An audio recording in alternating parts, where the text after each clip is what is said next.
Açlıktan bayılmak üzere olan bir çocuğun yıllar sonra milyonların hayranlıkla izlediği bir yıldız haline geldiğini hayal edebiliyor musun? Audrey Hepburn'un hikayesi işte tam olarak böyle başlıyor. 1929 yılında Belçika'nın Brüksel kentinde doğduğunda ailesi varlıklıydı. Aristokrat kökenliydi. Babası İngiliz bir bankacıydı. Annesi ise Hollandalı bir baronesti. Ama bu ihtişamlı aile görüntüsü uzun sürmedi. Audrey henüz 6 yaşındayken babası onları terk etti. Yıllar sonra hayatımın en travmatik anı buydu diyecekti. Çünkü babasının gidişi onun çocukluğunu ellerinden almıştı. Derken 2. Dünya Savaşı patladı. Audrey ve annesi Nazi işgali altındaki Hollanda'ya dönmek zorunda kaldılar. O dönem İngiliz isminin tehlike yaratabileceği için ona yeni bir isim verildi. Edda. Küçük Audrey artık savaşın ortasındaydı. Açlık ve korku hayatının bir parçası haline gelmişti. Toplama kamplarına götürülen Yahudi aileleri gördü. Trenlere binen o çocukların yüzleri onun zihnine kazındı. Hayatta kalabilmek için lale soğanlarını un gibi öğütüp ekmek yaptılar. Günlerce sadece su içtiği oldu. Vücudu bir deri bir kemik kaldı. Ama Audrey savaşta bile pes etmedi. Balerin olma hayalini bırakmadı. Bombaların gölgesinde gizlice bale dersleri almaya devam etti. Dans onun için hayata tutunmanın tek yoluydu. Savaş bittiğinde Amsterdam'da bale eğitimine başladı. Ünlü eğitmenlerden biri olan Sonia Gaskell'dan dersler aldı. Çok yetenekliydi ama savaşın ona bıraktığı zayıf vücut ve hastalıklar profesyonel dansçı olmasına engeldi. Hocaları balerin olmak için çok uzun ve zayıfsın dediler. Audrey bir kez daha yıkıldı. O anda büyük bir karar verdi. Madem balerin olamıyorum, oyuncu olacağım. Ve işte bu karar onu dünyanın tanıyacağı bir yola soktu. Küçük rollerle başladı. Reklam filmlerinde, tiyatro sahnelerinde arka planda göründü. Ama 1951 yılında kader ona gülümsedi. Monte Carlo'daki bir film setinde ünlü Fransız yazar Colette onu fark etti. Audrey'nin zarafetinden, duruluğundan çok etkilendi. Broadway'de sahnelenecek Gigi adlı oyunda başrolü ona verdi. Audrey sahnede öylesine parladı ki eleştirmenler ışık saçan bir yıldız dediler ve ardından Hollywood'un kapıları açıldı. 1953 yılında Roman Holiday adlı filmde Gregory Peck ile başrolü paylaştı. Audrey'nin hayatında ilk kez başrol oynadığı bu film onun için bir dönüm noktasıydı. Masum oyunculuğu, zarif tavırları ve içten gülüşüyle izleyenleri büyüledi. Daha ilk başrolünde en iyi kadın oyuncu Oscar'ını kazandı. Ve bir anda bütün dünyanın konuştuğu isim oldu. Been here all night alone. If you don't count me, yes.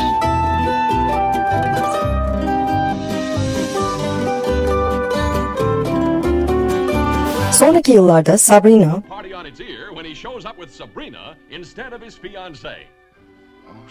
Sabrina, where have you been all my life? Right over the garage. And when Humphrey Bogart kisses her in the moonlight, look what happens to him. It's all in the family. She's got them both in a spin, but only one can win. Funny face. Our differences are too basic and too elementary. It's not the time or place to discuss our differences. So please, let's get this show on. Oh yeah, let's get the show on. Our personal lives couldn't matter less, could they? Will you please sit down? Leave me alone. Breakfast at Tiffany's, So sorry. $15. Oh please, I know you do, and that's just the trouble. It's a mistake you always made, Doc, trying to love a wild thing. You were always lugging home wild things. My Fair Lady gibi unutulmaz filmlerde başrol oynadı. In 6 months, I'll make a duchess of this draggle-tailed guttersnipe. Expect me to get into that? How do you do? How do you do?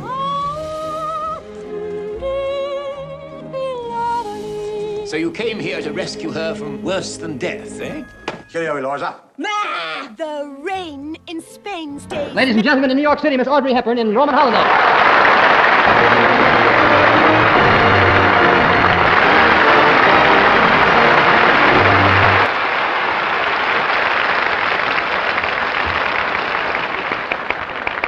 Hepimizin hafızasına kazınan siyah elbiseli, incili, zarif kadın.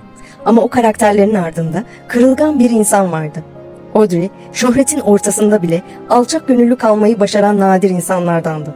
Bir röportajında şöyle diyordu: bir kadını güzel yapan yüzündeki makyaj değil, gözlerinde taşıdığı şefkattir. Audrey 2 evlilik yaptı. İlk eşi Mel Ferrer'den Sean adında bir oğlu oldu. Daha sonra İtalyan psikiyatrist Andrea Dotti ile evlendi. Ve ondan da Luca adında bir oğlu dünyaya geldi. Ama Audrey için annelik kolay değildi. 2 düşük yaptı. Uzun yıllar çocuk sahibi olabilmek için mücadele etti. Bu acılar onu çok etkiledi. Belki de bu yüzden anneliği hayattaki en kutsal rol olarak görüyordu. Hollywood'un parıltılı dünyasından uzaklaşmak istedi. İsviçre'nin Toloşenas kasabasındaki Huzurlu adlı çiftlik evine yerleşti. Bahçesinde çiçekler ekti. Çocuklarıyla vakit geçirdi. Geriye dönüp baktığında en mutlu olduğu zamanların ekran karşısında değil, bir çocuğunun elini tuttuğu anlar olduğunu söylüyordu. Ama Audrey'nin kalbi sadece kendi çocukları için atmadı. O dünya üzerindeki tüm çocuklara karşı derin bir sevgi taşıyordu. Çünkü çocukken kendisi de açlıkla, korkuyla, savaşla büyümüştü. İşte bu yüzden 1988'de UNICEF iyi niyet elçisi oldu. Ve ardından şu sözleri söyledi. Ben bir mucizeyim. Savaşta hayatta kaldım çünkü bana yardım eli uzatıldı. Şimdi sıra bende. Somali, Etiyopya, Bangladeş, Vietnam, Türkiye gibi ülkeleri ziyaret etti. Açlıkla boğuşan çocuklara yardım götürdü. Kamp alanlarında onlarla birlikte yürüdü. Ellerini tuttu, gözlerine baktı. Onun için bu yardım bir görev değil, bir kalp meselesiydi. Bir çocuğun gözlerinde gördüğüm ışık bana yaşama gücü veriyor diyordu.